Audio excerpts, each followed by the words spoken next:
Yeah, Kourtney, I mean, to that point, what do we learn about the market's tolerance here for bad news on the virus? As we saw, yesterday's numbers show record case numbers here across the United States, and states like Texas and Florida have now paused their reopenings, not rolling it back.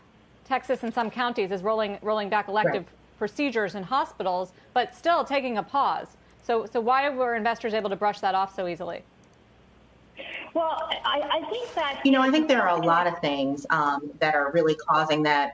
And truthfully, I think the market wants to be up. It has the will to be up right now. It's funny, I talked to some of my friends, and you probably have all watched The Hangover, so I'll use a little analogy here. It's one of those things where the virus, we're seeing more cases. And in The Hangover, they say, but did you die? Right?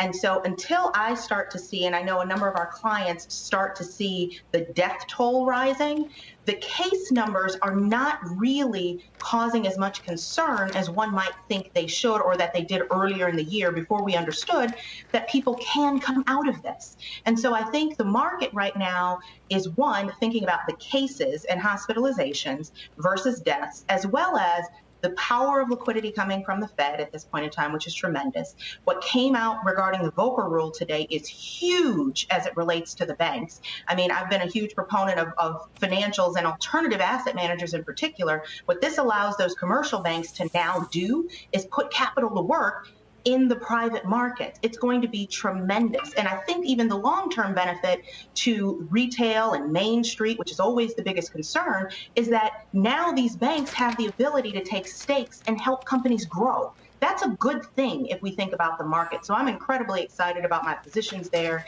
I'm excited about the market going forward. I think there are some sectors that are going to see some rough and troubled times for a while, like retail and like travel. But if you have the stomach and hold on to the names if you're a holder, I think you'll see some wins on the back end of this. Stephanie, so some good news for the banks this morning. If they got a little bit of bad news this afternoon and it was a politically driven, broad suspension of dividends for all banks by the Fed, would you buy on any weakness?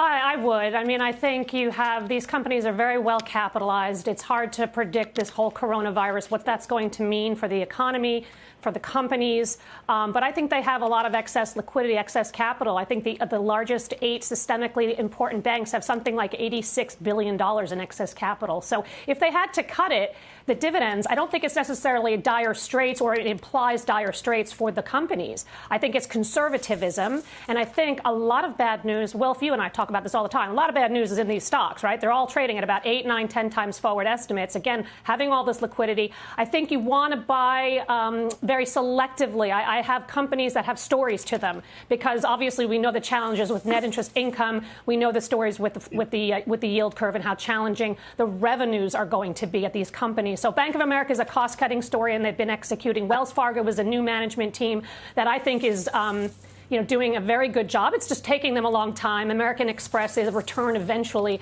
to the T&E side of the business. So those are the 3 that I like a lot. Solita, what are you seeing in terms of sentiment from your clients in wealth management here in the U.S.?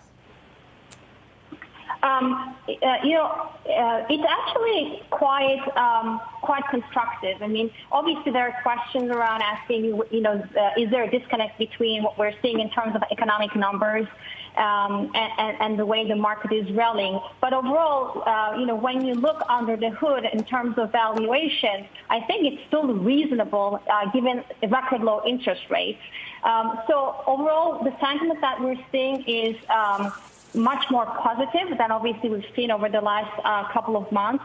And, they're very receptive to our bullish stance regarding markets in terms of our constructive view on both global equity